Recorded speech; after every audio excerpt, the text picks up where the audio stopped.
ಮೊದಲನೇ ಪ್ರಶ್ನೆ, 67ನೇ ಆವೃತ್ತಿಯ ಗ್ರಾಮಿ ಪ್ರಶಸ್ತಿಯನ್ನು ಯಾರಿಗೆ ನೀಡಲಾಗಿದೆ? ಸರಿಯಾದ ಉತ್ತರ option C, Chandrika Tandon.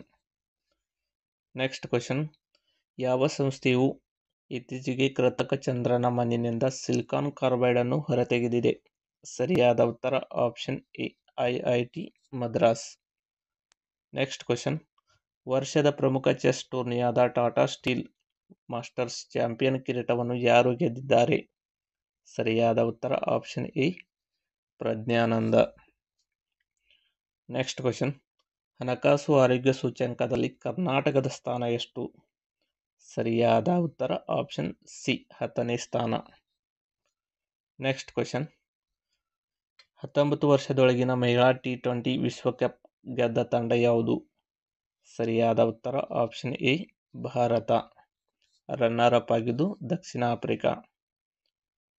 Next question, ಇತ್ತೀಚೆಗೆ ಬೆಲ್ಜಿಯಂನ ನೂತನ ಪ್ರಧಾನಮಂತ್ರಿಯಾಗಿ ಅಧಿಕಾರ ಸ್ವೀಕರಿಸಿದವರು ಯಾರು? ಸರಿಯಾದ ಉತ್ತರ ಆಪ್ಷನ್ ಬಿ, ಬರ್ತ್ ವೇವರ್.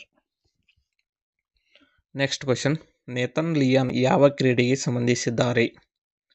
ಸರಿಯಾದ ಉತ್ತರ option D, cricket. Next question, ವಿಶ್ವ ಕ್ಯಾನ್ಸರ್ ದಿನ ಎಂದು ಯಾವ ದಿನ ಆಚರಿಸುತ್ತಾರೆ?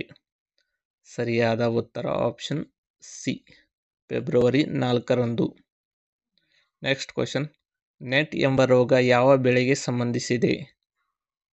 ಸರಿಯಾದ ಉತ್ತರ ಆಪ್ಷನ್ ಎ, ತೊಗರಿ. ನೆಕ್ಸ್ಟ್ ಕ್ವಶನ್, ಆದಿಕವಿ ಶ್ರೀ ಮಹರ್ಷಿ ವಾಲ್ಮೀಕಿ ಎಂದು ಯಾವ ವಿಶ್ವವಿದ್ಯಾಲಯಕ್ಕೆ ಮರುನಾಮಕರಣ ಮಾಡಿದೆ? ಸರಿಯಾದ ಉತ್ತರ ಆಪ್ಷನ್ ಡಿ, ರಾಯಚೂರು ವಿಶ್ವವಿದ್ಯಾಲಯ. ನೆಕ್ಸ್ಟ್ ಕ್ವಶನ್, ಯಾವ ದೇಶವು ಇತ್ತೀಚೆಗೆ ವೀನಸ್ ಆರ್ಬಿಟರ್ ಮಿಷನ್ ಅನ್ನು ಘೋಷಿಸಿದೆ? ಸರಿಯಾದ ಉತ್ತರ option A, Bharat. Next question, ವಿಶ್ವ ಜೌಗು ಪ್ರದೇಶ ದಿನವನ್ನು ಪ್ರತಿ ವರ್ಷ ಯಾವ ದಿನದಂದು ಆಚರಿಸಲಾಗುತ್ತದೆ? ಸರಿಯಾದ ಉತ್ತರ ಆಪ್ಷನ್ ಬಿ, ಫೆಬ್ರವರಿ 2ರಂದು. ನೆಕ್ಸ್ಟ್ ಕ್ವಶನ್, ಭಾರತದ ಮೊದಲ ಕೃತಕ ಬುದ್ಧಿಮತ್ತೆ ವಿಶ್ವವಿದ್ಯಾನಿಲಯ ಯಾವ ರಾಜ್ಯದಲ್ಲಿ ಸ್ಥಾಪಿಸಲಿದೆ? ಸರಿಯಾದ ಉತ್ತರ option A, Maharashtra. Next question, 9ನೇ ಏಷ್ಯನ್ ವಿಂಟರ್ ಗೇಮ್ಸ್ನ ಆತಿಥೇಯ ರಾಷ್ಟ್ರ ಯಾವುದು? ಸರಿಯಾದ ಉತ್ತರ option A, China. Next question, ವಿಶ್ವಸಂಸ್ಥೆ ಯಾವ ವರ್ಷವನ್ನು ಕ್ವಾಂಟಮ್ ವಿಜ್ಞಾನ ಮತ್ತು ತಂತ್ರಜ್ಞಾನ ವರ್ಷವೆಂದು ಘೋಷಿಸಿದೆ? ಸರಿಯಾದ ಉತ್ತರ ಆಪ್ಷನ್ ಡಿ, 2025ರಂದು.